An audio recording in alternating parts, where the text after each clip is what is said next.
Irma. Hello. PG Irma. Meeran ma'am, can you please? Yeah. Yes, Aishwarya.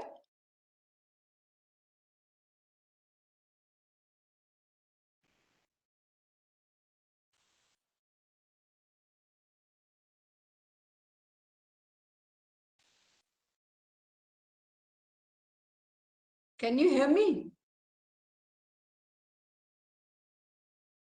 Yes, ma'am, you're audible. Can you unshare it when I'm speaking? No? Yes, sir. Yes, sir. So you'll start off. No? Who is going to start off? Sir, I can Yeah. also.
Good afternoon, everyone who have joined from different parts of India to this Development Monitoring and Evaluation Officers webinar.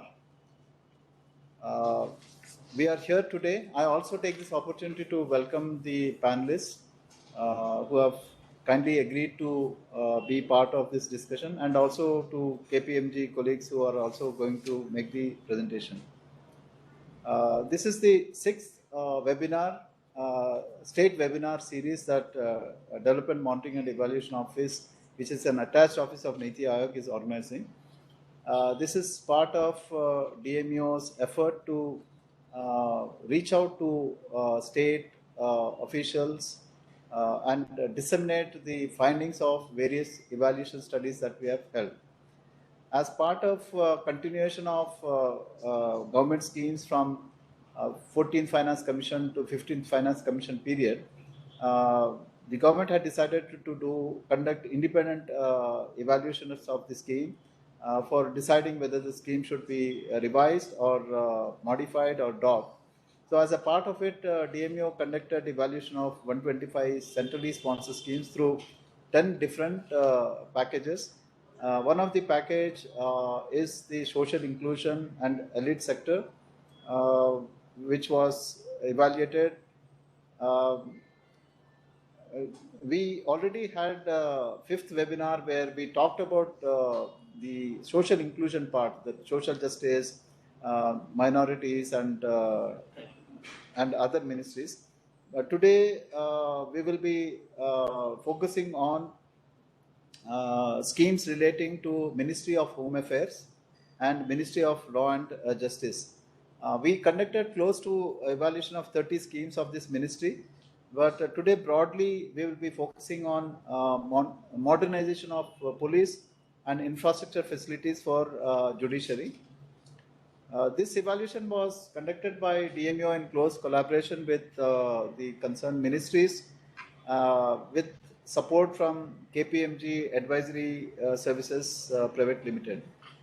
Colleagues from KPMG will be making the presentation, following which we will also have a panelist intervention. I now take this opportunity to welcome the panelists and also introduce them. It's great pleasure and honor to first welcome Dr. Meeran Borwankar, welcome to this webinar, ma'am. Ma'am is from Indian Police Services. She belongs to 1981 batch of IPS Maharashtra cadre. In fact, she had contributed extensively to the evaluation study as an advisor from outside. And ma'am, we truly thank you for your guidance and support. Ma'am has a doctorate on organizational management and a bachelor's of law. And she also has a postgraduate in English literature. She has also completed executive development programs from University of New England, Australia. She is also a recipient of multiple prestigious awards, including President of India Police Medal for Distinguished Services in 2006. Welcome, ma'am, to this webinar. I also take great pleasure in introducing our next panelist, Gr. Raghavender Ji. He is a civil servant from Central Secretariat Services of 1988 batch. Previously, he was Joint Secretary in Department of Industrial Policy and Promotion, Ministry of Commerce and Industry, and also had additional charge of Director General, National Productivity Council. He has wide range of interests, including intellectual property rights, copyright related, and so forth. He was also part of Indian delegation at WIPO SCCR meetings, and also participated in regional comprehensive economic RCEP free trade negotiations and many other things. So Raghavender ji, we welcome you also to the webinar and really appreciate you taking time. So as I said earlier, this study was conducted by KPMG. So I would also like to introduce Pranav Priyadarshi, who is an associate director from KPMG, who has been associated. He and his colleagues from KPMG have worked very hard to deliver this report.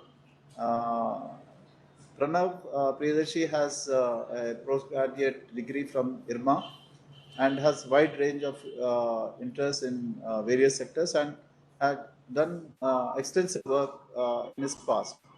With this broad introduction, now I request Pranav to take us through the presentation, following which we will also request our esteemed panelists to come later on. Pranav, the floor is yours. Thank you. Yeah, thank you very much, Shekhar Bonu sir. And we, as on behalf of KPMG, again I would like to thank DMEO for giving us this opportunity to evaluate these schemes. We evaluated close to 30 schemes across various ministries. So today we'll be presenting the results of our evaluation for some of the schemes under police modernization and law and justice sector, as mentioned. Yeah, so just Ankit, can you scroll down, please? Can you scroll down, Ankit? Yeah. So as I mentioned, there were this evaluation was done across 7 umbrella schemes and then 30 schemes, and all these schemes were quite diverse. Ranging from educational schemes to area development schemes to livelihood schemes, and of course, and then those related to internal security and access to justice. So today we'll be presenting 2 schemes, as mentioned by Shekhar Bonu sir. One is under the Ministry of Home Affairs, which is modernization of police force, and the second one is the under Ministry of Law and Justice, which is infrastructure facilities for the judiciary. The remaining 3 ministries, the Ministry of Social Justice Empowerment, Ministry of Minority Affairs, and the Tribal Affairs, were presented in the previous webinar.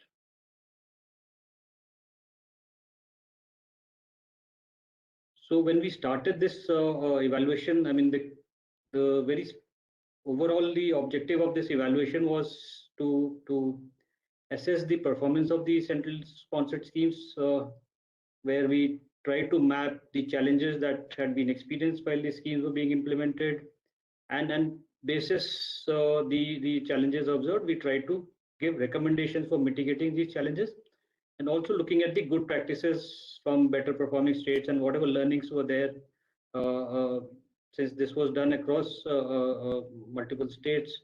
So all these good practices were also factored into the recommendations. So the specific objectives were to first assess the status of these schemes for justice delivery and strengthening the modernization of police forces. The intended contribution and actual contribution of these schemes to the umbrella schemes. We evaluated this based on a well-established framework called RECI framework, which factors in relevance, effectiveness, efficiency, sustainability, impact, and equity aspects of the scheme delivery. And then we also assessed the cross-sectional themes, which were another important aspect of this evaluation, and we'll talk about those as we go along. And then, of course, the synthesis of sectoral and scheme level analysis were all factored into the final report. So just to give you an idea of the overall coverage and the methodology that we followed.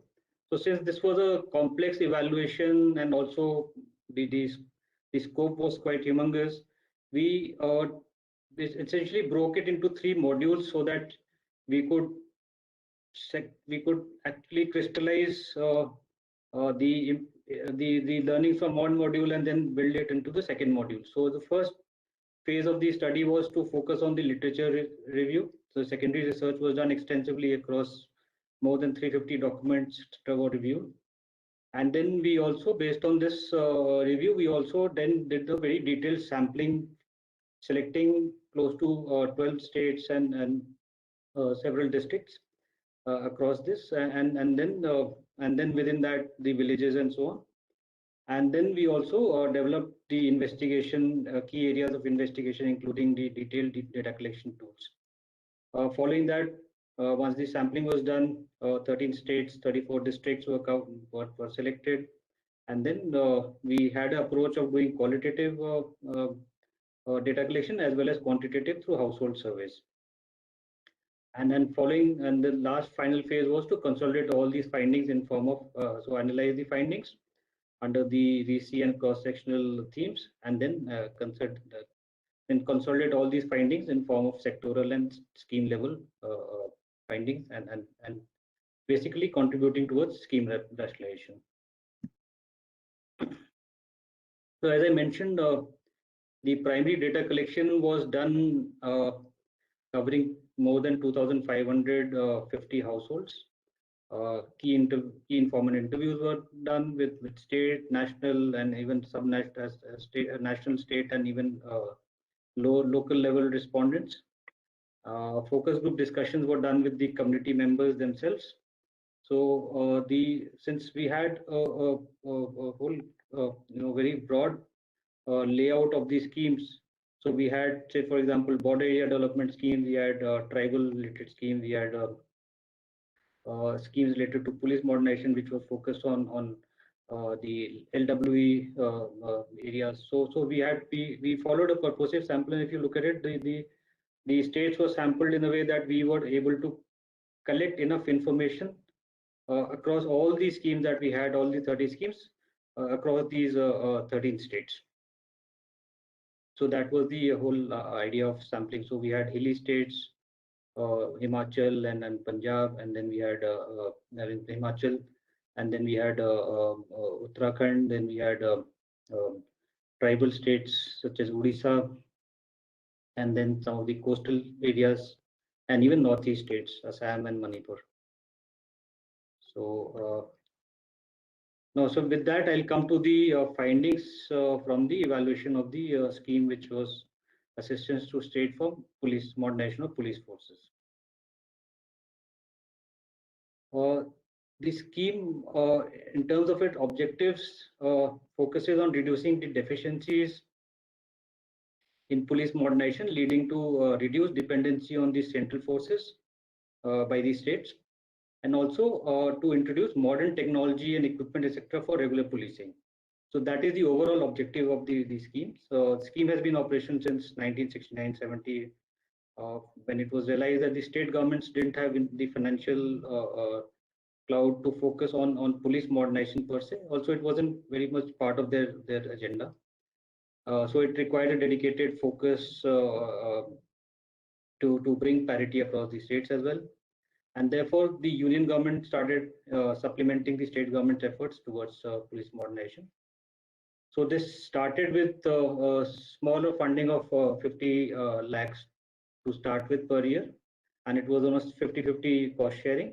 However, the scheme has evolved over the time. The budget have increased phenomenally, and there are many more interesting factors and interesting aspects of scheme implementation, such as the incentivization of states, allowing the states to draw more funds. So we'll come to those important aspects. So that is how the scheme has now, the current shape. That's how it's being implemented. Now, when we look at the relevance of the scheme, Ankit, can you move to the next slide, please?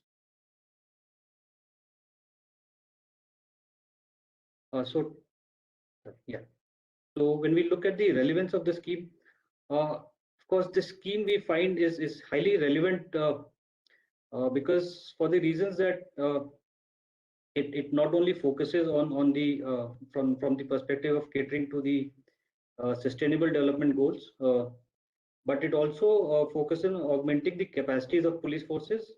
And the very design of the scheme is such that it provides very key enablers, such as flexibility and space for states to procure equipment as per their requirements. There's a very high level of decentralization that has been seen in the scheme implementation, where the schemes, the districts are asked about their needs, and based on that, the requirements are factored in. There are provisions for performance-based rewards. Then money, so the allocation is not, there's no limit in terms of allocation, because a notional allocation is made to the states, but the states may end up spending even more funds based on the amount of money that they are able to spend on the planned activities.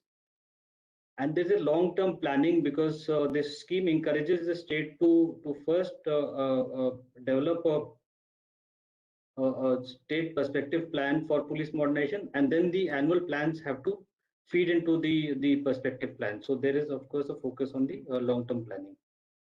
So and then these are factored together with the important schemes such as CCTNS, weapons, forensic, etc. So they all help in dealing with the problems like riots, earthquakes, infiltration, theft, etc. So a lot of community issues are also factored into the scheme implementation. What we did, one of the important and interesting aspects of this scheme evaluation was that while we were evaluating the traditional, the other schemes for focused on the scheduled castes, scheduled tribes, other vulnerable population, we asked the perception of these people, which was the total sample of 2,500 plus households. We asked them about their perception about the police services, or the services that they got from the police as and when they needed, or even what they felt about. And that's how we also try to deduce some of the impact or the important aspects of the scheme implementation. So and since these were the most vulnerable people, so their voices are an important indication as to how police would have really provided services to the most vulnerable or the needy population. So one of the important aspects that we asked was, say, for example, minimum time taken for police to take action, and it was heartening to note that so a maximum of 2-3 hours time was reported by more than 50% respondents, 57% to say, to be exact. Similarly, performance of police on crime prevention, more than 60% respondents felt that yes, they were successful in terms of preventing any crimes occurring in their localities. So that those were very important results to say that yes, the police, modernization would have contributed to some of these areas. But however, in some areas when we were doing the key informant interviews or focus group discussion. Some of these challenges that were also noted was difficult terrains or climatic conditions, etc., which could be barriers, especially in northeast states, for the police to act well in time. Similarly, the effectiveness seen from the very focus of the scheme, which was say forensic digitization, was increasingly becoming the state focus. So for example, Himachal Pradesh, Mizoram, MP, Madhya Pradesh, Bihar all had allocated more than 10% funds for forensics and digitization, which are important aspects which I mean going forward the police needs to focus on. Then again, focus on modern weaponry. At least 55% of the funds were allocated across all the states that we covered for modernizing the police, the weapons provided to the police forces. Training equipment were being procured by a lot of states. And then again, communication and security equipment, especially in the high risk areas such as LWE or insurgency areas, were being procured and deployed. However, some of the operational barriers that we noted from while discussing with the police officials themselves at the district and state levels was that there was inadequate procurements, because the district needs were much more than what was being procured and provided to them. Similarly, forensic reports, while they were being heavily relied on more and more going forward, but there was delays in obtaining forensic report, which hampered the timeliness of the entire investigation.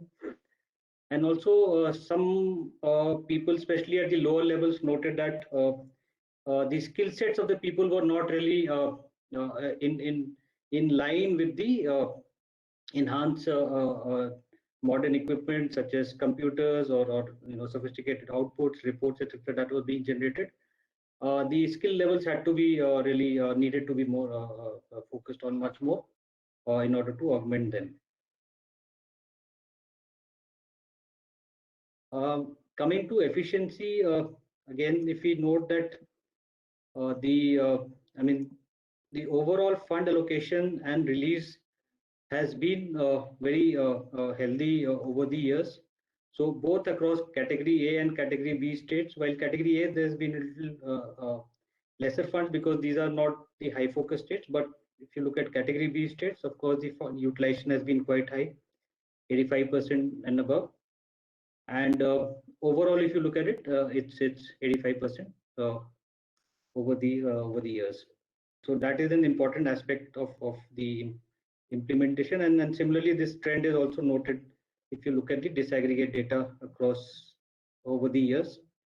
So the last one, 1920, is of course that is not the this is only funds released, but overall the expenditure has been 80% and above over the years. So again, the focus on utilization of the funds. And then this second slide is very important, which gives us a very clear picture how the states are. So like I mentioned in the initial slides, that this scheme gives flexibility to states to use even more than the allocated amounts. And if you look at it, there are about 6 states out of our sample state which have used more than 100% of the allocation. So Uttarakhand, Telangana, Punjab, Gujarat, Mizoram, Odisha, they've all used very, more than 100% of the allocation, which shows that how efficiently states. Yes. One is the uptake of the scheme per se. However, there are some laggard states as well. Say, for example, Maharashtra, Arunachal, Bihar, Assam, which have not even used 50% of the funds, and then the rest of the states fall somewhere in between 80 to 70%. So this tells us that yes, some states are really using this scheme which is available to them. However, there are many more states which need to really take this more honestly, because this is a scheme which gives them a lot of flexibility to implement a lot of things. Some of the key reasons that the states cited, which were not really using this scheme very well was, one was there was delays at state level in securing funds. getting clearances for large scale expenditure like forensic or even equipment like CCTV cameras, etc. Which these specifications or the approvals were taking time, and hence there were delays in terms of procuring these things. Then district requirements were very varied, and hence rationalizing these requirements became difficult even at the state level, and hence there were delays at the state level and in procuring. Then the state action plans are important important documents based on which they are able to procure and spend, deploy funds. However, sometimes the states need to make changes mid-course correction in the state action plans. That at times is a cumbersome process. They don't get approval sometimes in time, and some of the states reported that changes in the state action plan itself leads to delays, and even delays in tendering or some of the vulnerable corridors. They don't find bidders, etc., and then those operational challenges are there which lead to delays.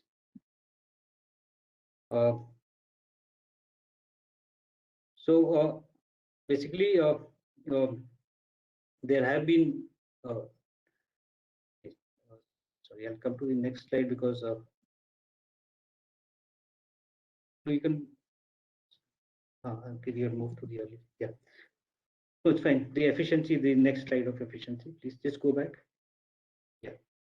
So unspent funds provided to well-performing. So some of the efficiency parameters that have been factored by the central government is they've initiated these performance-based incentives. So unspent funds which are lying with some of the states which don't use them well goes to the well-performing state. So in a way that brings in a lot of efficiency in the scheme implementation. There is contingency funds which is provided to these two states, average 38 to 40 crores. Then special projects, for example, South Asian Games in Assam and Meghalaya, there were additional funds which were over and above the state allocations. So, or Greyhound Training Center in Andhra Pradesh. So these were like special allocations that are meant that are provided under the specific needs. And then, so these are important efficiency measures that are built into the scheme. However, one of the key barriers in terms of or which reduces the efficiency is the delays, procedural delays in terms of utilization certificates, etc., being submitted on time. So, looking at the sustainability of the scheme, we feel it is moderate for the reasons that the states, of course, get a lot more flexibility, and the states are able to adapt innovative approaches to make the scheme more sustainable. Some of the important aspects that one can look at is the earmarking of funds or putting caps for procurements that is done away with.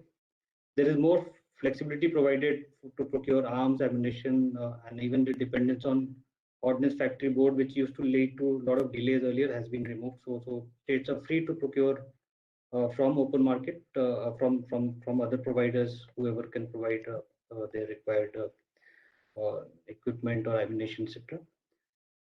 State security plan and the state action plans are aligned, so that also gives a long-term sustainability to this entire modernization need of the states.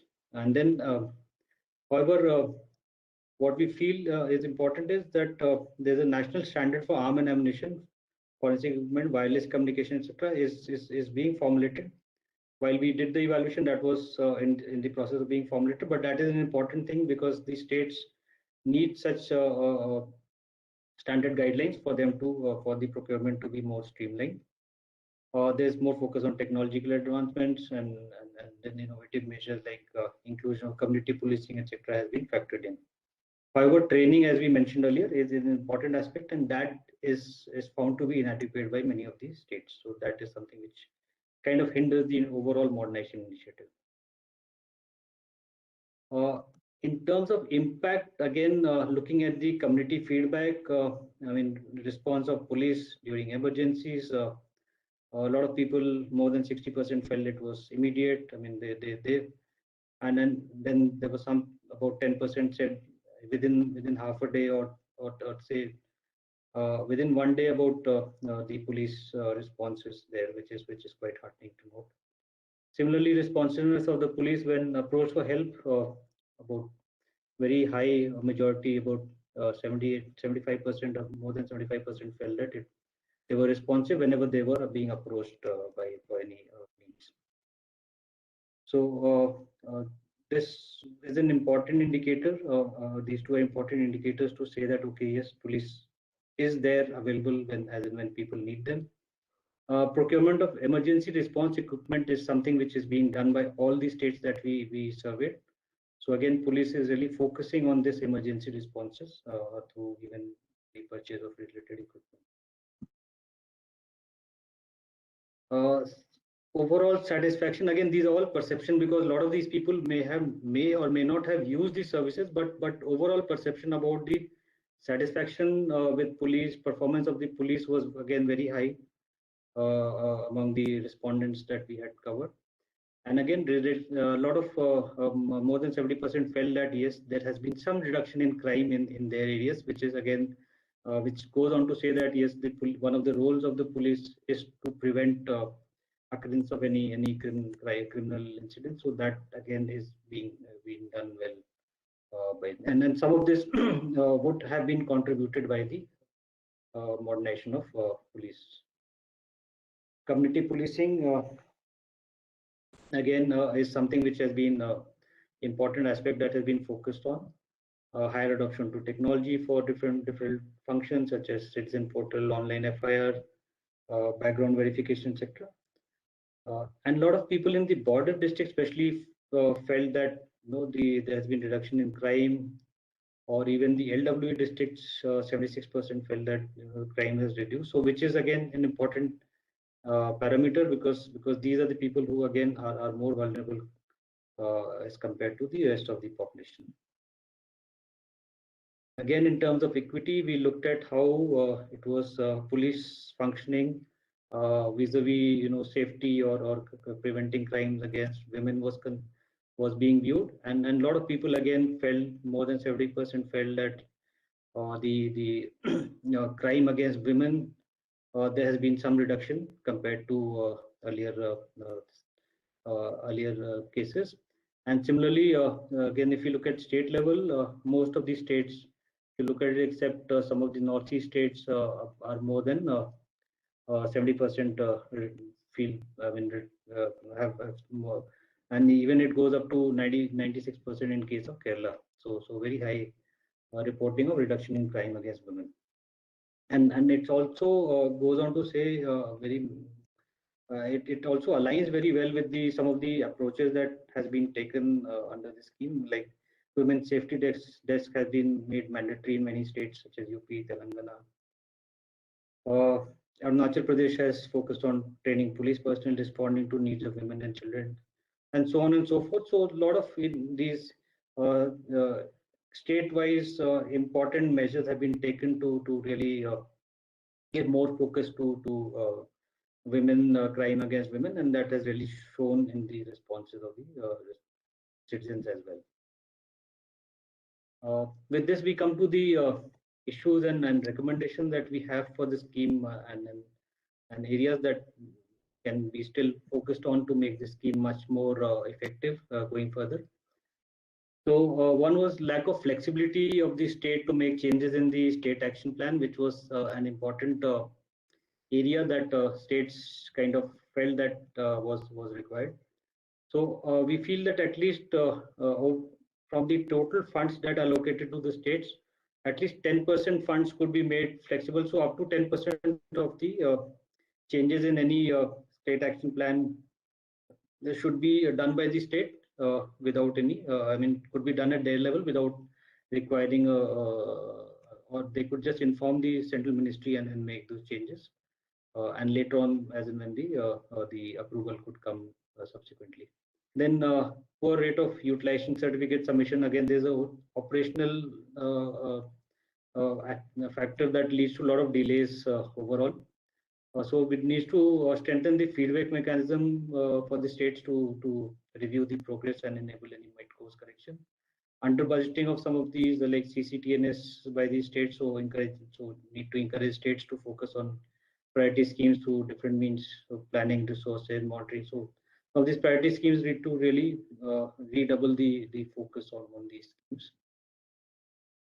Monitoring is difficult as procurement categorization is very different across center and state. So again, standardizing the category of equipment being procured is something which is important, and once done, this will help all the states and center streamline their procurement processes to a great extent. Inadequate focus on monitoring and general availability of progress data. Again, some funds can be demarcated only for monitoring by the states so that they can focus much more on monitoring aspects. Lack of focus on knowledge management, cross learning. So across the states, there are a lot of good practices. Different states, different districts are following. What is important is there is some mechanism to share this across the states so that there is much more learning at that level, and citizen perspective not being factored by the states. So some citizen perception surveys or something can be done so that the voice of the people can come while the scheme design is as part of the planning and design process. Yeah, so with that, we come to the end of this scheme. These are the other schemes that we covered, and just a summary of issues and recommendations. So the special infrastructure scheme for construction of fortified police station, crime and criminal network tracking system, CCTNS, special projects for upgrading police infrastructure, and special central allowance for the 30 most LW affected districts. So some of these are some of the issues and then the recommendation that we had. And these are much more detailed in the reports that we've submitted. So with this, if we can move on to the next scheme. Sir, so Shekhar Bonu sir, should we pause here for the any questions, or should I move to the next scheme? Yeah, let's finish both of them, then we'll open it for panelists. Thank you. Right. Thank you, sir. So evaluate. So the next scheme is the Ministry of Law and Justice evaluation of the development of infrastructure facilities for judiciary. This is a central sponsored scheme for developing infrastructure for the judiciary, and that this was introduced in 93-94 to augment the resources of the states in improving physical infrastructure of the subordinate courts and to address the housing needs of the judges at that level. High Court has been excluded from the purview in 2011. And then basically this aims to facilitate better justice delivery through provisioning of court halls, residential units, and it's being implemented by the Department of Justice, Ministry of Law and Justice. And this allows for construction as well as upgradation and renovation of existing district courts and buildings. Just to give an overview as to how the scheme has performed over the years. So if we look at the last 15 years of these close 13 years of scheme implementation from 1993 to 2015, close to 7,696 crores has been the total funding. But what is interesting to note is that the last 5 years, 2015-16 to 19-20, have seen about almost 40% of the total funding going under this scheme. And if you look at the last 5 years, we've just plotted a graph just to show that over the years also there has been an year on year there has been an increase in the scheme funding and hence the utilization. So what it tells us that yes, almost the scheme has got a lot of traction, a lot of focus in terms of funding in the last 5 years, and then there's been a consistent increase in the funding and hence more focus on towards the construction of the courthouses, courtrooms, and other facilities for the litigants, as well as the houses for the judicial officers. So coming to the relevance of the scheme, the objective is highly relevant, we feel, and the design elements have also evolved over time. So of course, it aligns very well with the national priorities. It is relevant to the constitutional goals of Article 14, 21, 39A, National Development Agenda, SDGs 10 and 16. Focuses on to ensure safety and security of citizens and to ensure access to effective legal system for speedy delivery of justice. In fact, it really focuses on impacting the speedy disposal of cases, reducing pendency. And we'll tell you why it is so, because the courts, the lower courts usually are the first point of contact for citizen to have any speed, and that is where there is the highest case pendency or the case load. So to augment facilities there and to also encourage and to provide some better facilities to the judicial officers, obviously can go a long way in reducing this case pendency at that level. It's operational across 28 state and 8 union territories. So there's a wide participation and acceptance across states. There is an element of performance-based funding component again in this scheme as well. So again, the higher, the better performing states can use more funding. More funding is available for those. And the last but not the most, not the least, is basically the scheme tries to make the courts more litigant friendly, and we'll tell you how, because it focuses on constructing the things like the waiting areas or the washroom facilities for women, and so on and so forth, so that the litigants are given some more facilities when they approach the court for any disputes or litigations.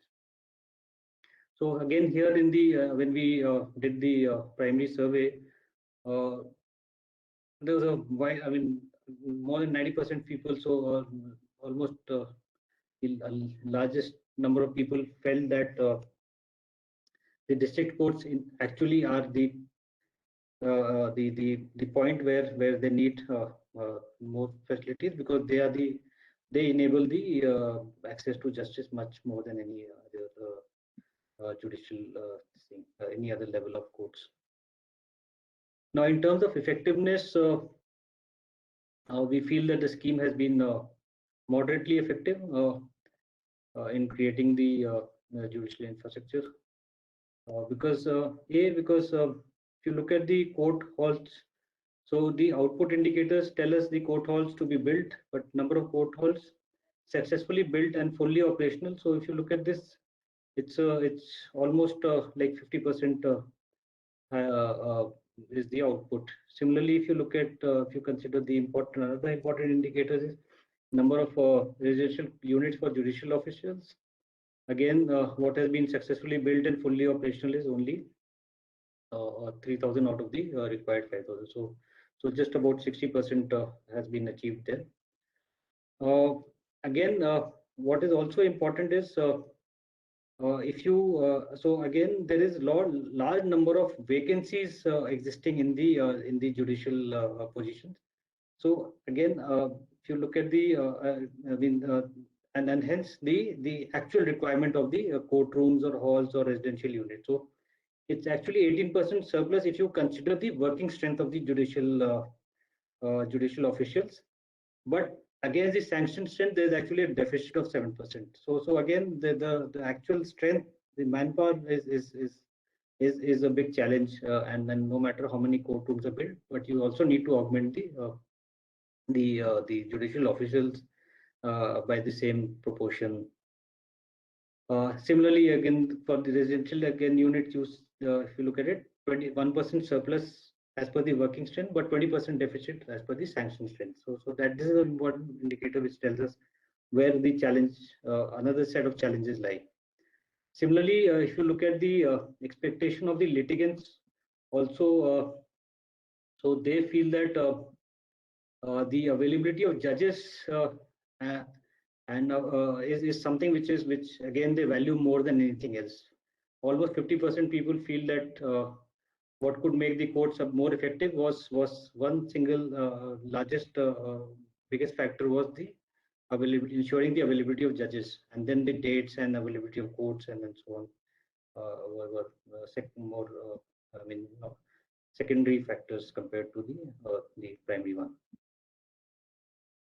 Similarly, awareness of district courts overall is high among the most vulnerable groups. So when we disaggregate, so we collected overall data on how well the community is aware about the district courts in their area, and then we disaggregated this by the different the vulnerable groups, so border area population, minorities, scheduled caste, scheduled tribe, and for most of these categories, the awareness is comparatively much higher than as compared to the non-aware, unaware population. So yes and no, or don't know, or they're not aware. Except the scheduled caste, where the awareness was a little lower, and the non-awareness, the people who were non-awareness were a higher 53%, and aware people were about 47%. Similarly, if you look at the state-wise disaggregate data, Kerala, Assam, Uttarakhand, they all seem to be having more, a larger proportion of people who are aware of the judicial district courts, whereas the other states like Madhya Pradesh, Telangana, Bihar, Rajasthan, the awareness levels are not so high. That is an important indicator and needs to be seen more in detail as to why there is less awareness in some of these larger states, so to say. In terms of the efficiency of the scheme, the funding pattern has evolved over the years, as we mentioned, so it's being done in consultation with the states, with the devolution of taxes to the states was increased from 32 to 42%. The central assistance has reduced to about 60% from the earliest share of 75%. However, the Northeast states and union territories, the central assistance is close to 90% to 100% respectively. So between 2015-16, if we see, the outlay released stood at about 3,000 crores, 41% of the total outlay till date. So that is where the largest chunk of funding has been going, at an average about rupees 615 crores per annum. So there's been much more focus over the last 5 years. Funding patterns have been changing frequency since the inception, but many of the states did mention that they expected more higher share of funds from the center, and audits was something which was very limited, and hence that was some indiscipline in terms of by implementing agencies was reported.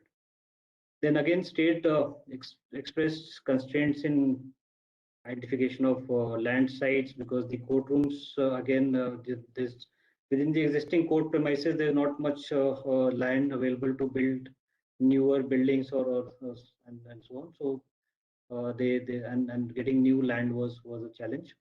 Time overruns were reported, and unit price of inputs and raw materials over the time has been increasing. So obviously, cost and overruns have been reported in a lot of the existing projects.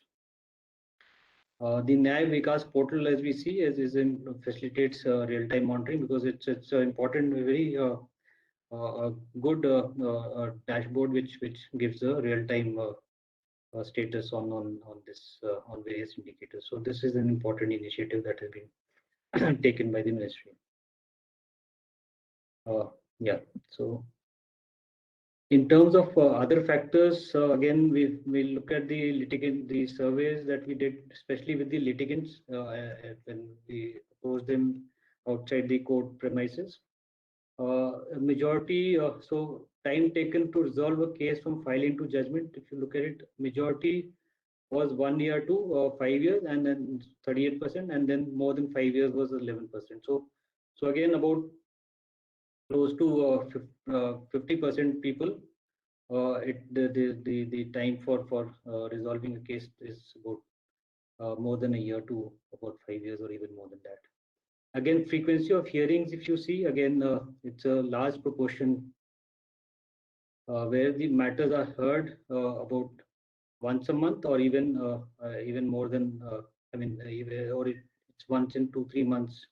So that's about a large proportion, more than 80-85% is falls in that category. So that is again an important indicator which shows that while this construction and other facilities are being developed, but the important aspects of providing justice is still something which needs to be seen from these important parameters. In terms of sustainability, while the scheme allows for new construction and upgradation, but and it also provides funds for routine maintenance and upkeep. So that is an important sustainability aspect that has been factored into the scheme. And also it makes provision for sustained practices. So green buildings or water harvesting and so on are being practiced in the newer buildings that are coming up. Again, the expenditure, 60-80% of the scheme expenditure since its inception has been done in last 10 years. So, and funds are being released from center to states have been steadily increasing. So that is a key indicator to see that how this focus has been increasing for the scheme. Perception to assess the satisfaction among the among the litigants at court premises. So basic facilities, drinking water, washroom, so all these were being available, and then many of these people acknowledge that these basic facilities are being provided now in the court premises. And again, level of functioning with the functioning of the court, again, since the infrastructure is one aspect, but overall service delivery in terms of speedier disposal of cases and availability of judicial officers and all that I mean, it's a complex set of indicators that really leads to satisfaction. So while these facilities are being provided, but overall satisfaction, if you see, largely it's mostly it's average, and then 40% are very to satisfied, but another 40% are just average, and then unsatisfied people are also there. So that's about 90% of the litigants felt that greater number of district court facilities provide easier access to justice. However, legal awareness remains low across the marginalized and non-marginalized population. So that is an important area that needs to be really focused under this scheme, or maybe some other intervention. Again, like I mentioned earlier, this is an important indicator that availability of judicial officers. So with the courts being, premises being developed, the sanction strength has increased over the years, but working strength again seen an increase, but overall vacancies are also quite high at 10%. So that is, and if you look at this across the states, so there are a large number of states where the vacancies has actually increased over the years. So it's only very few, the green ones are the states where the vacancies have reduced over the years, but largely in many of these states the vacancies has been progressively increasing. So that is an alarming trend in many of the large number of states. Equity was another important aspect that we were focused while we evaluated the schemes. So looking at the equity, we look at the effectiveness of court to provide services to the marginalized communities. Again, a large proportion of average, many of the respondents thought that for the average category, while a smaller proportion, about 36%, found it to be effective to very effective.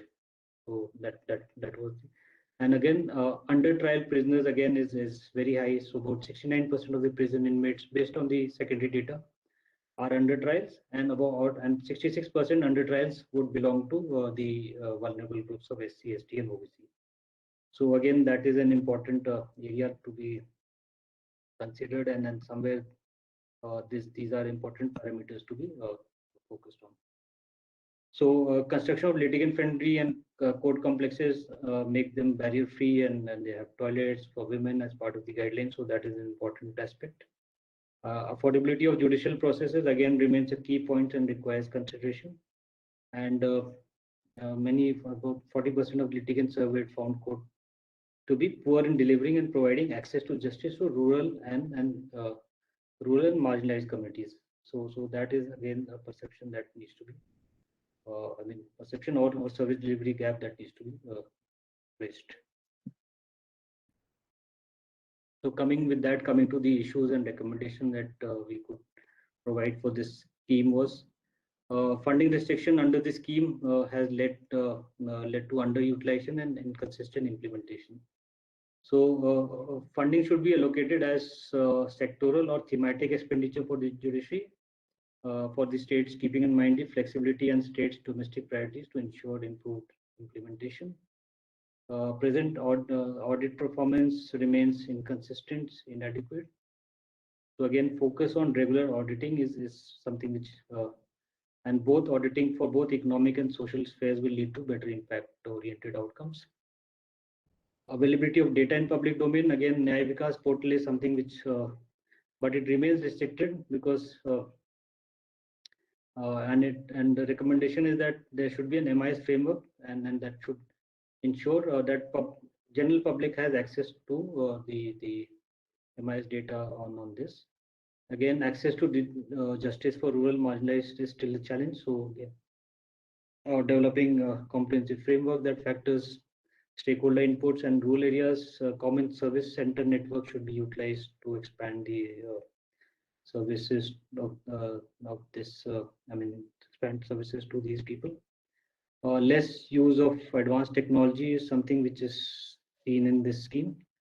So case flow management system or enabled support systems for predictive analysis, etc., can be something areas which can be looked as future focus areas. So that this is all we had about this scheme. And then there were, so in fact, there were two schemes. So other than this, there was another scheme on Gram Nyale, which was evaluated.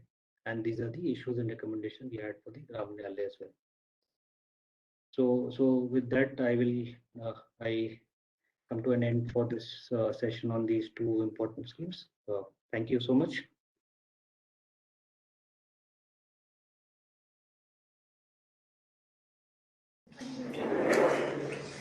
Thank you, Pranav, for the presentation. Now, moving on to Shri Raghavender ji for the presentation on behalf of the Ministry of Law and Justice. So, over to you, sir. Thank you very much. Namaskar, good afternoon. I would like to, in fact, congratulate Pranav for making excellent presentation. The report is very comprehensive, but there are some areas which has not been focused properly. Of course, the funding in the last 10 years is almost 58% increase. Construction of courthouse have increased.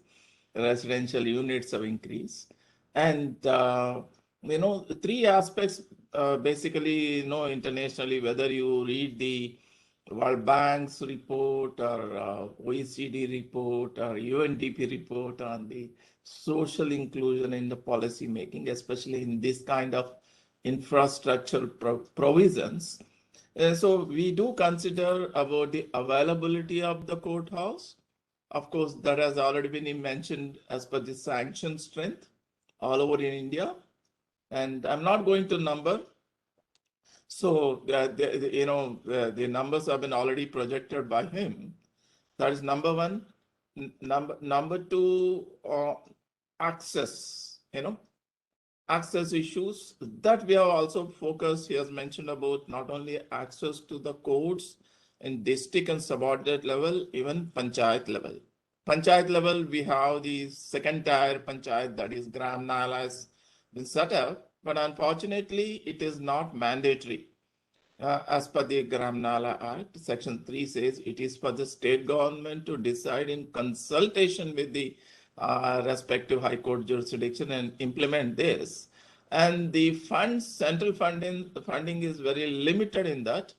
And, that is the reason why, not that successful, because there is a competitive models which are just, for instance, in Bihar, Gram Kacheri you take, or other scheme in Himachal Pradesh and Tamil Nadu and others. We have the lower level courts, gram level, the taluka level courts are catering to the needs efficiently. We don't need new system and all that.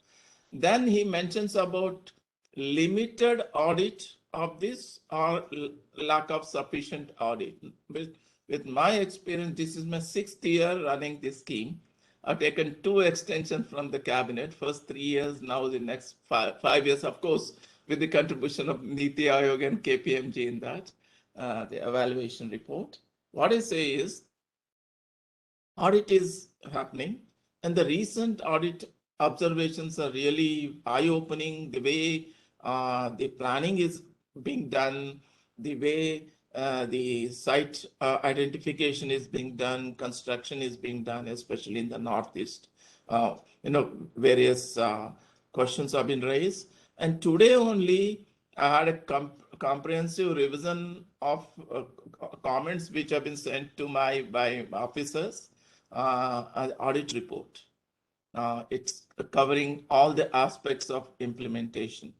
Then coming to the aspects of access to justice. I mean, Pranav mentions about, access to justice in the villages. He says, making use of the already available common service centers. We already launched this scheme. The other wing, in fact, other joint secretary deals with that. That is called Tele-Law scheme. It was started in a limited way in 2017 and expanded in 2019. 21, because of COVID pandemic, it expanded to all 28 states and 8 union territories. Now, recent data says that nearly 16 lakh beneficiaries. Who are these beneficiaries? All, in the social inclusion category they come. Women, disabled, and below poverty line, other marginalized people, poor people, and all these people are getting benefit in various, example is domestic violence increase. That is one talk during the pandemic times because of lockdown. So those cases have been addressed. There are paralegal volunteers and village level volunteers going them and explaining them, bringing it to CSC, and there are a panel of lawyers who provide free service to them. Even any common man can go if they don't fall into these kind of exclusion, social exclusion categories. Just pay 30 rupees, get the service. And another linked service is pro bono service. There is a legal aid through NALSA, SALSA, and DALSA. Those lawyers will come and work pro bono and provide legal services, filing affidavits or petitions and, trial, justice, and everything. And another important thing is,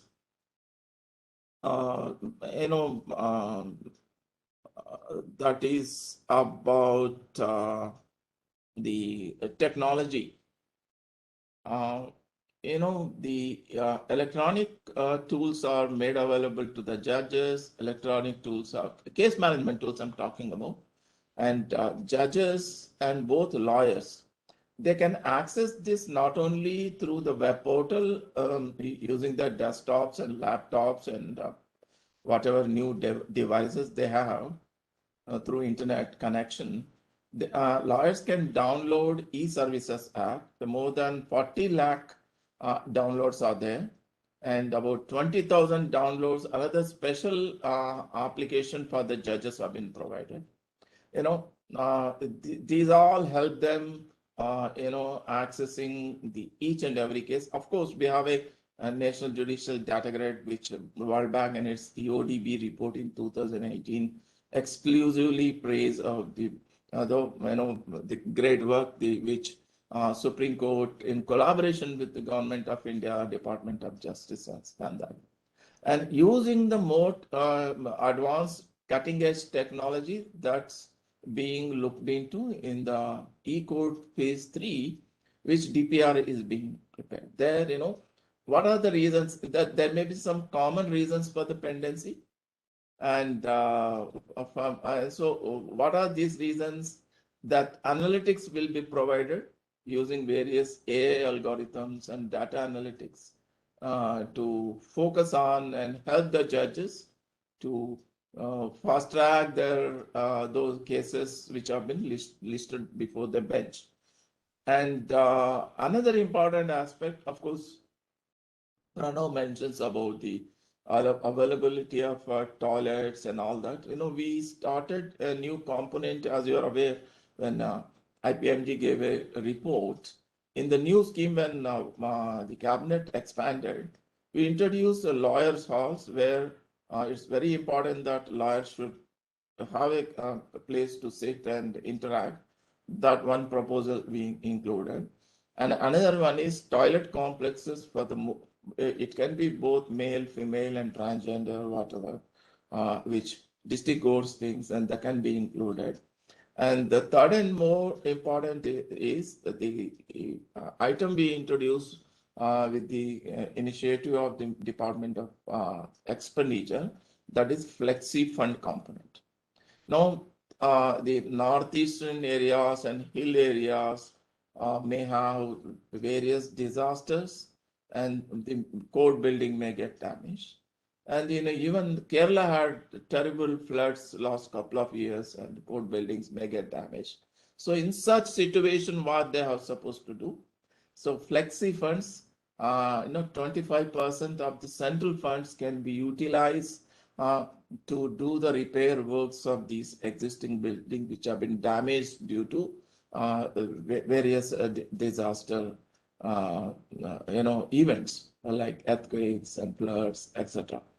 Then coming to the issue of, I think one reference has been made incorrectly, that is scheme funds about new projects, renovation of the old buildings, and under flexi funds, any repairing, but not the maintenance and upkeep, which was mentioned. That is the, totally the domain of the state government. Coming to the disabilities, access, it's very important that disabled people should access, apart from the other marginalized people and excluded people. Of course, rule of law index we are monitoring. Overall monitoring does by Niti Aayog. That the access to justice is equivalent as per our law and constitution to all the segments of society, irrespective of caste, creed, sex, and group and region. But coming to the disabled people, special construction have to be taken place. Actually, the scheme all inclusive about that. But recently, a monitoring has been started. My colleague, other Joint Secretary, Mr. Pandey, is chairing that committee. So not only the physical infrastructure, which has to be disabled friendly, even the electronic portals, there should be, only simply making available PDFs won't help because they can't read through these special formats made available to them, softwares they use, so which convert the data provided on the website and portals as a talking books. So normal PDFs cannot be converted. So that's why the special interest has been taken. Soon we are going to revise our entire website and portal, make more disabled friendly. Even the colors, the kind of colors I've given, some colors are not visually impaired friendly. That much of care also is being taken when they log on to these websites, whether it is Navika's monitoring website or E-Code's website or Telelaw or Nayabandhu, whichever. So these are the additional things which we are focusing.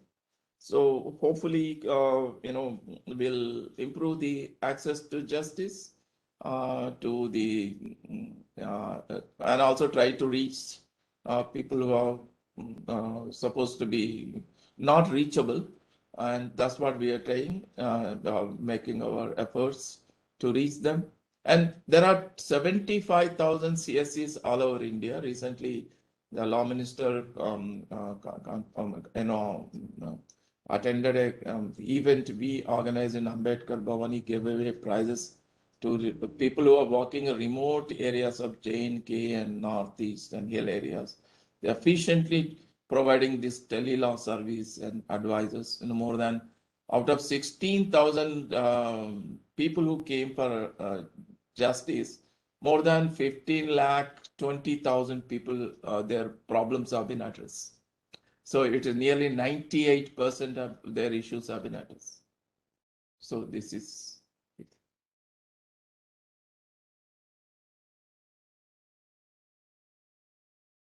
Thank you, sir. That was extremely insightful, and thank you for taking out the time to explain to us in detail the initiatives taken by the ministry.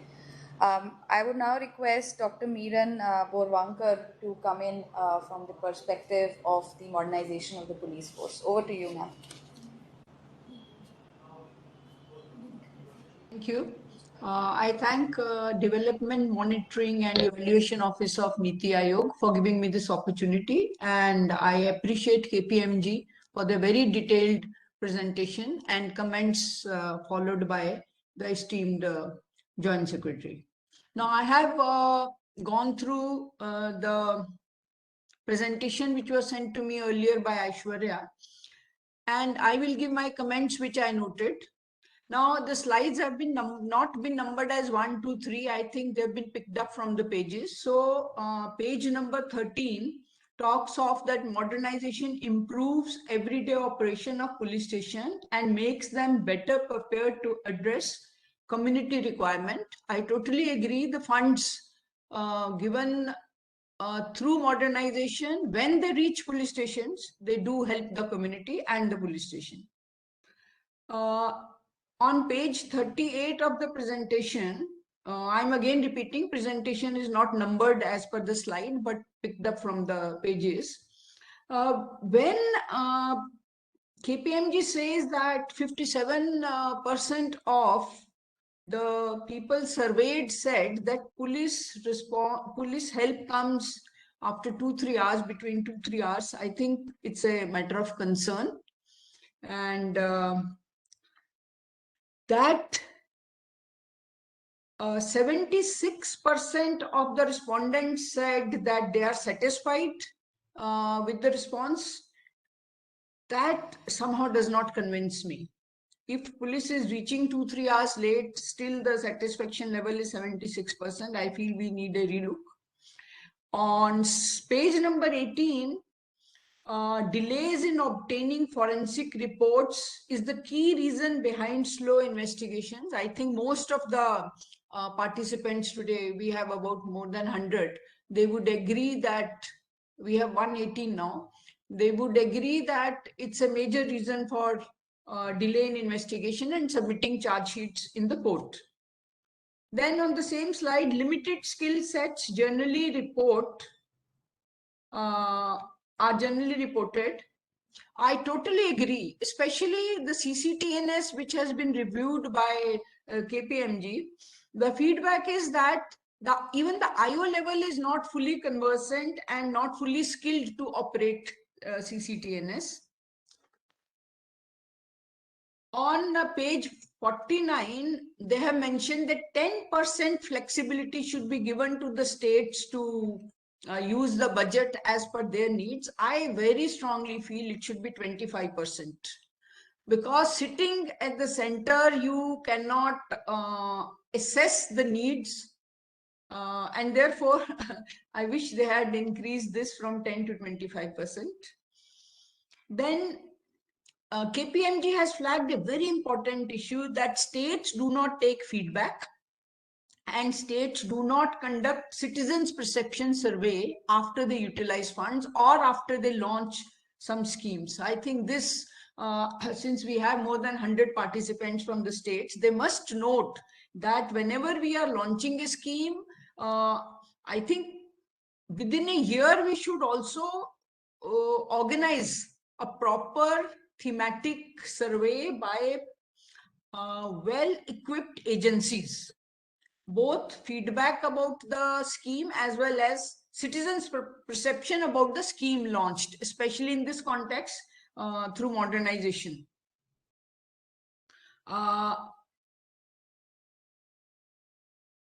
I do not agree to KPMG's recommendation that centralization of some functions to avoid the delays. They have recommended architectural designs can be prepared maybe centrally.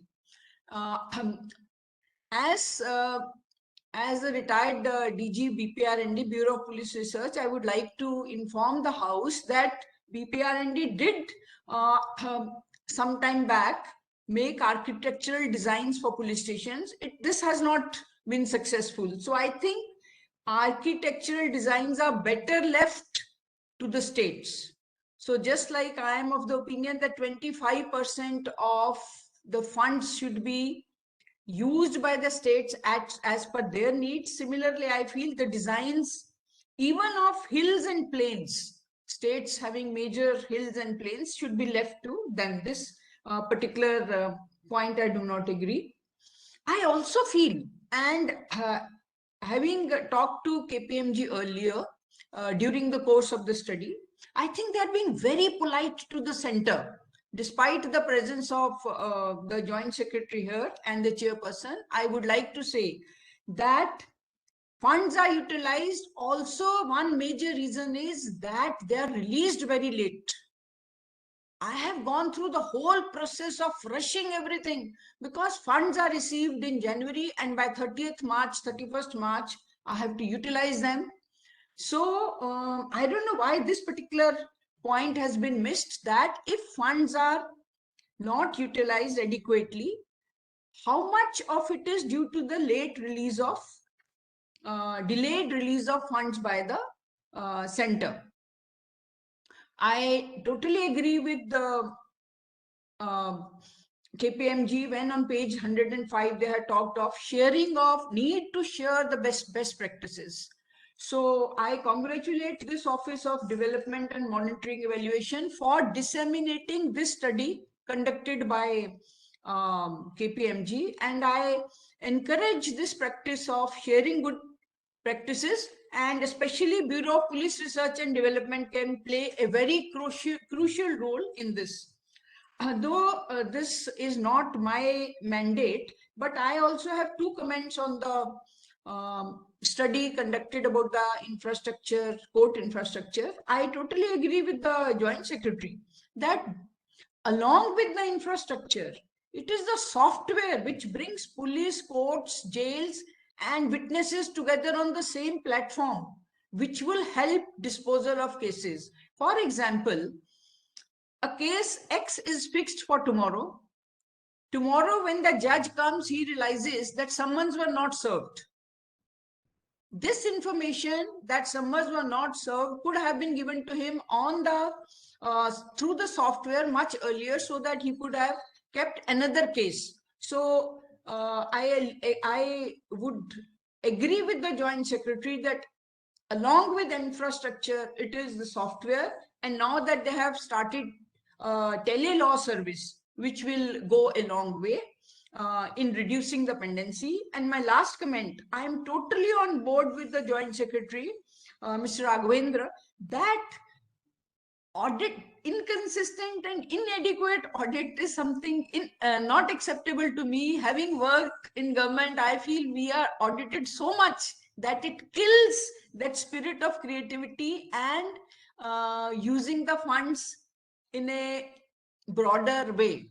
So I don't know how KPMG came to this conclusion that audit was inconsistent and inadequate. Rest, I congratulate for a very detailed report, and also this Office of Development Monitoring and Evaluation Office of Niti Aayog for sharing and disseminating this study, which we miss out on and which we must do. Thank you. Thank you so much, ma'am. That was extremely insightful, and thank you very much for going into the details of the presentation that was shared. I do apologize that we missed out on the page numbers over there.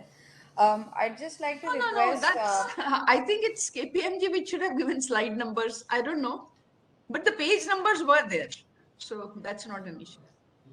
Yeah, just to Thank clarify, you. Disha, here that actually we had compressed the slides because the actual presentation was much longer. So, Right. so we had to compress those, so we removed. And I mentioned only because I wanted to identify. Right. No, Right, thank you so right. much. Thank you so much, ma'am. So, Pranav, if you would like to come in with your comments to ma'am's observations. So, before we move on to the Q&A session, if there's something you would like to add from your perspective as well. No, I think the observations are quite valid. So just a couple of things, ma'am. For example, you said that, state should be given flexibility of 25% funds to be used. I mean, we were of the view that flexibility should be given, but since there was no flexibility, so we said a minimum of 10% to start with, and then of course in a calibrated manner, because as you are, better, the central government will also take a small step, and then based on the learning, they'll plan to augment these features in the scheme. But So since we have 108 participants, let's see what's their view when we come to them. Yeah, right. I think the rest of the observations are quite very well taken, and I think thank you so much. Thank you, Pranav. So we have been getting some questions from the participants. I would just like to take some time to ask the panelists. We have about 2-3 questions, and in the interest of time, we'll be taking some of them. If we miss out on any question, please do email us with your queries. So the first question actually is directed to KPMG in terms of the methodology used for the study. This question is from Sneha from DMEO. She asks, how do you account for attribution errors of efforts of the scheme for assistance to states and union territories for modernization of police forces when there are separate schemes running for LWE, Northeast Insurgency affected, and J&K and Ladakh areas? Yeah, thank you so much. Yeah, I agree that, see, these schemes, none of these schemes are being implemented in isolation, or typically what we do is a case control kind of a design. It was not possible here. However, what we did was, as part of the sampling, we tried to factor in the requirements of different schemes. So the sampling was done in a way, and it was a purposive sampling, like I mentioned last time also. The sampling was done in a way that we could factor in each of these schemes. So, for example, if you were evaluating the LWE schemes, we focused on the LWE affected areas, and similarly the schemes. So, border area development program was focused, and the data was picked up from the border area population and so on. However, the attribution was not completely, attribution of other schemes were not completely ruled out, especially in the schemes like police modernization, because they are only supplementary to a larger gamut of efforts of central and state governments to provide better service delivery. So yes, the evaluation was in a way a little complicated, had a lot of other factors to look at. But what was important was to base it on qualitative and quantitative findings, so that whatever whatever data we picked up from the field was also supplemented, or or even contradicted by the qualitative findings from the experts, from different practitioners, or even the program managers. And there was a lot more focus on the desk review, literature review, to give us more insights as to what was being done and how the schemes were being implemented. So it was more processes. The whole systems approach was more important. Hope that clarifies the query. Thank you, Pranav. We have one question, Meera ma'am, for you from one of our attendees. They ask, is there any provision of security in other areas which are not border states? Please repeat, is there any? Provision of security in other areas which are not border states, such as they give the example of the NCR region. No, I'm not aware.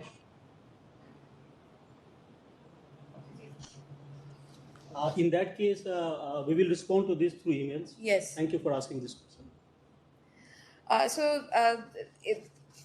The last question is for Raghavender, sir. The audience member asks, can CSS funds be used for construction of staff quarters of district judiciary in addition to construction of court buildings for judicial officers? Yeah, of course, the original scheme contains not only the courthouse, residential units also. Yeah. So Already, we already been doing that.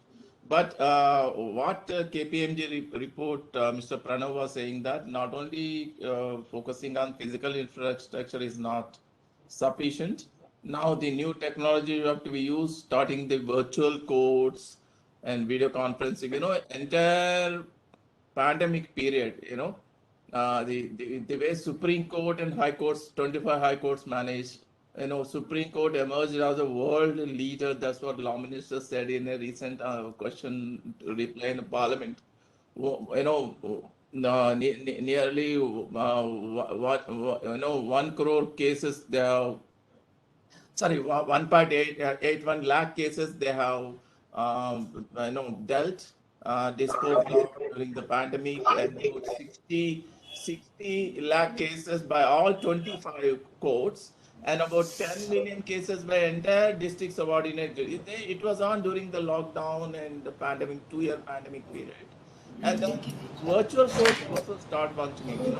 12 states have already started virtual courts for the Motor Vehicle Act cases. Madam must be knowing as a senior IPR officer how important for these things to be taken in the virtual level so that the courts not be burdened with these kind of cases. And Delhi High Court has been very leading in that. Not only the virtual courts for the Motor Vehicle Act, they are the one who started first. They have started 32 virtual courts for the check bounce cases. On the NI Act, Section 138 NI Act. So that is a big message for the courts. Informally, one senior bank officer was telling me that they're planning to close the physical checks at all. Because now everything is online. So courts will be free from this kind of matter. Of course, virtual courts are also there. Video conferencing facility, which e-courts are set up, has helped Supreme Court and High Courts and District Courts to function. More than 18,700 video conference facilities have been provided. And about that question to me, I think the participant wanted to know about the other states. So I can say that each state has different security schemes, like Maharashtra would have coastal security, then security for the federal bank, RBI we will have. So besides border security, internal security like Andhra, even Maharashtra we would have special security schemes regarding Naxals. So as per the security needs, sometimes it's the coastal security, sometimes it's against the Naxals. So besides, sometimes it's a very important, sensitive, religious place. So there are security requirements of states which can further be go down up to the security needs of a district, a particular district.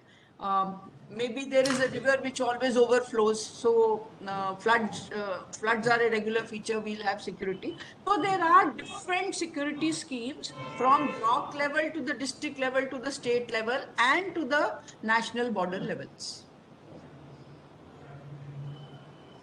Thank you, sir and ma'am, for the responses. We have a message from Dr. Ariz Ahmed, who is the Principal Secretary Assam. He would like to speak. So over to you, sir. So good evening to everybody. It's a great session. I enjoyed it, and I sincerely thank DMEO for involving us also, the state government. So I'm very much interested, rather pleased to use for finding the word social inclusion. Okay, but I'm little disappointed also because focus is missing. See, most of the whatever Mr. Priyadarshini has made, you find in every scheme. You find most of the utilization, those things. But now what I want to know is that what are the social groups which are excluded, which are invisible now, for which you want inclusion? That the clarity is missing. That is one.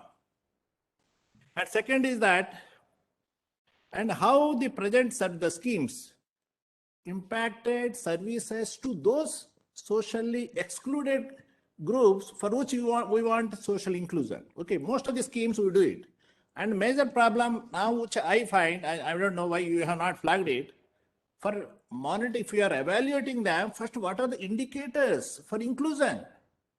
What are the first social groups based on the evidence? And second is that what are the indicators to be monitored? Do they exist now? In the absence of existence, you cannot. So our Raghavender and your presentation also says 69% of prison inmates under trials are from vulnerable sections. But overall, if you see the bigger picture of the two schemes, I could not make out from your study what are the social groups which are presently excluded, which you want, which system want to be included, and what are the indicators to really assess those communities. Please, Mr. Priyadarshini. Thank you, sir. Thank you for raising this very important. This was one of the important fulcrums on which this entire assessment was based. But just to clarify, sir, we had close to 30 schemes across the 5 ministries and 7 umbrella. So out of the 30 schemes, there were about 22 schemes which were focused purely on social inclusion. These were schemes being implemented by the, there were schemes that were focused mostly on the marginalized groups, which we call the schemes implemented by the Ministry of Social Justice and Empowerment, which was meant for the scheduled caste or the backward caste. There were schemes being implemented by the Ministry of Tribal Affairs and again Ministry of Minority Affairs. So of course we and some of the schemes that we presented. So these schemes were dealt with in the earlier session. Some of the schemes that we presented today, incidentally, are schemes which are meant for general population. Of course, they should be. So if you say there should be a disproportionate focus on the vulnerable and marginalized sections. So we've looked at the feedback in terms of the police modernization. If you say we've looked at how women, the safety and security of women was perceived through the police services, or we've looked at the feedback. My request, first, the basic missing point in your whole report is that you have not defined what is social inclusion. Okay. So unless you define it, so what are the presently socially excluded groups which you want to be included? That should also be based on evidence. It's not that I want this group to be included, not to be this one. So it should be based on evidence. So what is your study? Because you also mentioned the literature, you have done it. So from these schemes, whatever are there, so what are the community social groups which are excluded, which needs to be included? First, you have not defined that one. I don't know. Please be specific in this question. Sir, so that's where I was coming to. So we have focused on the services that were being provided, especially to the groups being scheduled caste, scheduled tribes, tribal. No, you have to specific. See, in this evaluation, it is all based on evidence. No, okay. Yeah. No. So those are each of these schemes, for example, police services, modernization of police. So what are the services and which are the community which are excluded? Okay. Similarly, for the infrastructure, this one. So and then you have to build the whole redesign. Okay. Your evaluation study, because you started, because somehow I could not find in the DMEO website this particular evaluation report in the DMEO website, except that I could see the sector report, social inclusion, July 2021, I could not get more details. Maybe that is, I will be weekend because I could not get your report. Once I get, I'm sure it will be more better. Yes, Is it available on the site? Is it available on the site? Sir, thank you for raising this question, sir. But if you see the evaluation history, especially this package, sir, so all these reports has been divided in two parts. One is on social inclusion, and second one is law and order and Yeah, social justice inclusion, delivery law and systems. order. I could not find these two specific Yes, schemes. I'm coming. Yeah, Yeah. I'm coming to your the point on the availability of. Home Ministry is not mentioned at all. The Judicial Department Ministry is not mentioned at all. In the drop down, if you see the drop down, you can see in the system. You can see in the system. In the DMEO reports drop down, you don't find Home Ministry as well as the Legislative and the Judicial. Sir, I'm coming to you, sir, on that point, sir.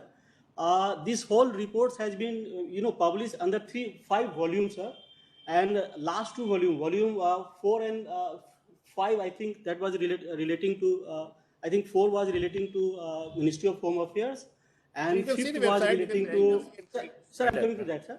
And 5th one was relating to Ministry of Law and Justice, sir. Since that report is still under final approval, sir, under consideration of the ministry and department, that is why, sir, we have not uploaded basically that report on our website. However, for sake of information, sir, we have uploaded sector-wise information only there, sir. This is only the overview, sir, on the website. Yeah, I could get nothing. See, the definition of social inclusion, the definition of social exclusion is defined. But especially the KPMG, which is known, okay, it's an international company. See, your basis for the terms of reference should be very precise, incisive. Okay, so Priyadarshini, better Priyadarshini respond to that. Because the word social inclusion is very powerful word. Sir, just to clarify, sir, you're right. The points are very valid. But just to clarify, sir, we like Akhilesh mentioned, there are 5 volumes. The first 3 volumes deal with the scheme which are meant for social inclusion, and as you rightly mentioned, we have defined how the World Bank talks about. There are frameworks that we've used. There are market spaces, enablers, which those frameworks have been used to basically assess to what extent and historically how this inclusion has been working, or has the inclusion has happened over the years for the most marginalized sections. And then some of these schemes which were purely focused. So I'll just like to also clarify here that, say, this police modernization was not really focused on social inclusion per se, but it was focused on modernizing the police. And one of the intended or the benefits would have accrued to some of the most vulnerable section. And if you look at the and that's why I mentioned in the beginning is we collected the household data collection was primarily focused on the most vulnerable section, the scheduled caste, scheduled tribe, minorities, other backward caste, even scavenging the people involved in that population. So those people were their feedback was taken. I appreciate it. It is general, but when you have used the word social inclusion, see, yes, that is a magnet, okay, which is attracting. Otherwise, it's like any other scheme, utilization, all these issues are there. So if you could add it, that will be a star. That will be a star for your report. Thank you. Thank you so much. Thank you so much. And Mr. Priyadarshini, I thought it was evaluation. I thought it's a broader framework which you have of social inclusion, but generally you are evaluating these 2 particular schemes, modernization of police and law and judiciary. It was an evaluation based on, as I mentioned in the beginning itself, it was based on the relevant effectiveness, efficiency, sustainability, impact, and equity framework. So that was the overall larger framework. But as Secretary Sir mentioned, we have used the over that we also layered this market spaces and then the approaches framework which the World Bank uses to define or to assess social inclusion. So that we've developed a detailed sector report which talks about how inclusion has happened, or what are the important aspects of inclusion and exclusion of the vulnerable groups, and we've looked at different indicators to comment on how inclusion. So in be it literacy, be it employment, be it other access related factors, looked at all that, but those are these are all in different volume because this subject was so large, and we were evaluating close to 30 schemes across so many diverse ministries and umbrella schemes. So obviously different volumes capture scheme-wise and overall sector-wise evaluation. Yeah, thank you so much. Thank you, sir. Thank you, ma'am, for this. Thank you, Lisa ji. Now, I would take opportunity to express, propose a vote of thanks from DMU side. I express my gratitude to all the panelists for their presence and contribution to make this webinar a success. Shri G.R. Raghavender, sir, Joint Secretary from Department of Justice, and Dr.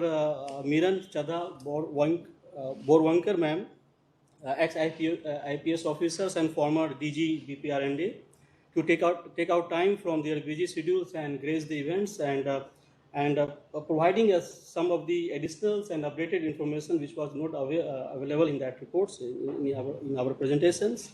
I also take this opportunity to express my thanks to Shri Pranav Priyadarshi and his team from KPMG Advisory Service Private Limited for sparing his valuable times and presenting some key insight on law and orders and justice delivery sectors evaluation study. I would also like to thank DG sir, Dr. Shekhar Bono, for his guidance and support for making this event a success. It has been our constant endeavor to improve monitoring and evaluation practices at all levels of governments. And today's webinar is a result of our deep commitment for strengthening capacity of state functionaries as well as per the vision of Niti Aayog cooperative and competitive federalism. I would also like to thank Department of Planning, Department of Homes, Department of Law and Justice from states and UT for their cooperation and supports. A special thanks goes to all the participant team members, M&E nodals, officer from DES, as well as from some districts authority for joining and participating in the events. I hope today's sessions will help all of you in effective discharge of roles toward the scheme execution, and also for us to further take up the issue which was left in this evaluation study.